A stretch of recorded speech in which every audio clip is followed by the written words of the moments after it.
BRS అధినేత మాజీ CM KCR తొలిసారి అసెంబ్లీకి వచ్చారు. అసెంబ్లీ ఎన్నికల్లో ఓటమి తర్వాత కేసీఆర్ ఫామ్ హౌస్ లో ప్రమాదానికి గురవడం, తుంటి ఎముకకు సర్జరీ కావడంతో ఆయన కొంతకాలంగా విశ్రాంతి తీసుకున్నారు. ప్రస్తుతం కోలుకున్న కేసీఆర్ పొలిటికల్ గా యాక్టివ్ అవుతున్నారు. అసెంబ్లీకి చేతికరతో వచ్చిన కేసీఆర్ ఎల్ఓపీ కార్యాలయంలో ప్రత్యేక పూజలు నిర్వహించారు.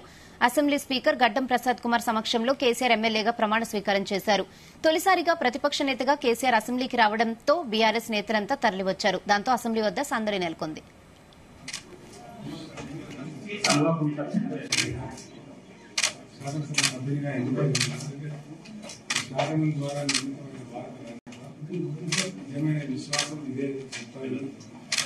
భారతదేశ సార్వభౌమాధికారాన్ని సంరక్షణ కాపాడాలని నేను స్వీకరించబోయే కర్తవ్యాన్ని శ్రద్ధాశక్తులతో నిర్వహిస్తానని దైవ సాక్షిగా ప్రమాణిస్తాను.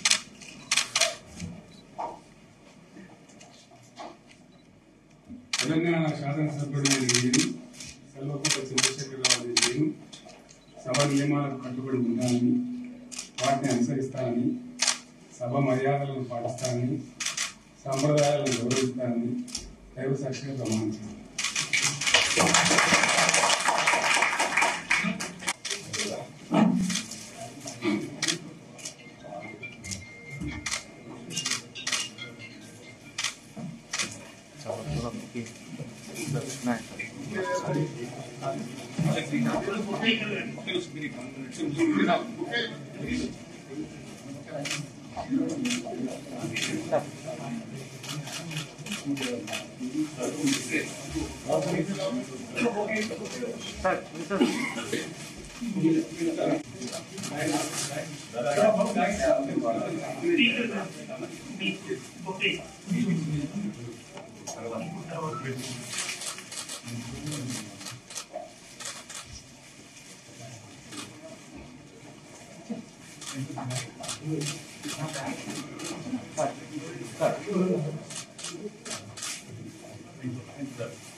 Please come.